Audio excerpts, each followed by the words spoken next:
This is a very practical lesson in teaching your kids how to be loving to each other. Imagine that. And if you want to receive regularly such incredibly practical lessons, click the like and subscribe button. A mother talked to me about her 6-year-old daughter, Neela, and her 4-year-old son, Kendall. Mom said one day to me, Neela told me that when school was over, they were waiting for me to pick them up, and Kendall, her brother, came to sit by her. But she was with her friends and didn't want him to, disrupt the atmosphere of her being with her friends. So she told him to go away. I told her, this is Mom speaking, I told her that she needed to be nice to her brother. Was that the right thing to say? I asked because I've told her that many times, but it just doesn't seem to make any difference. So I said to Mom, no, actually it never works to tell kids to be nice to their brother or sister. They might be nice for a few minutes to placate you, but the niceness is just from obligation, and it doesn't last. It doesn't work. So what could you do instead? You could ask her, Neela, tell me why you didn't want Kendall, her brother, to sit by you. We don't ever ask kids what's going on with them. So ask her. It's likely that either she won't have an answer or she'll say, well, he just bugs me. But that's not the whole story. The real answer is that when he comes to sit by her, she feels obligated to take care of him, to be nice to him, and to entertain him while she's being with her friends. And understandably, she doesn't like that. Adults don't like that either.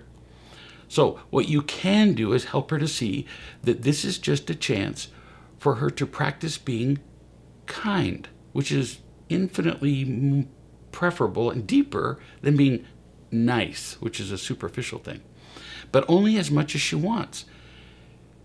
It's an opportunity to practice. It's not obligation. She can still be with her friends, but when he comes up beside her, she could, for example, just hold his hand and keep talking to her friends. I emphasize, this is something you're telling her that she could do.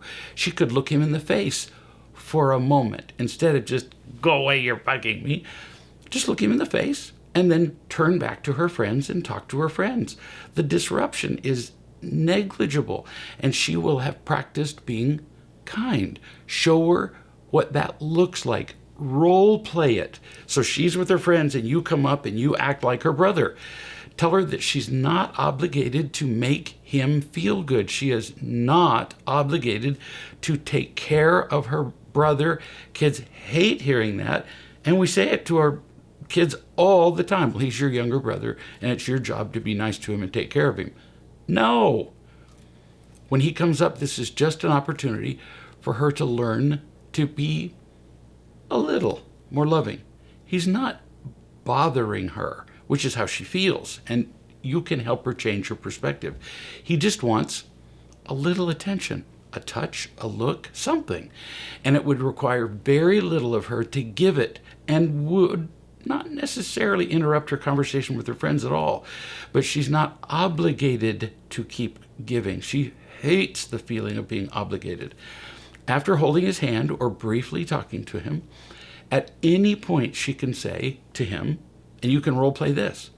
He can say to her, she can say to him, I want to talk to my friends now, so just sit quietly, or if you're just dying to speak, you can sit somewhere else. Tell her that being kind to her brother only takes a moment, and it's an attitude. It's not a burden, and it's just an opportunity. This lesson in kindness might just be the most valuable skill that Neela learns at school today, or learns in the next month. By practicing small acts of love, she'll build confidence, cooperation, and creativity, all the ingredients for a happy and successful life. This is a beautiful opportunity for her to learn and for you to learn how to teach her.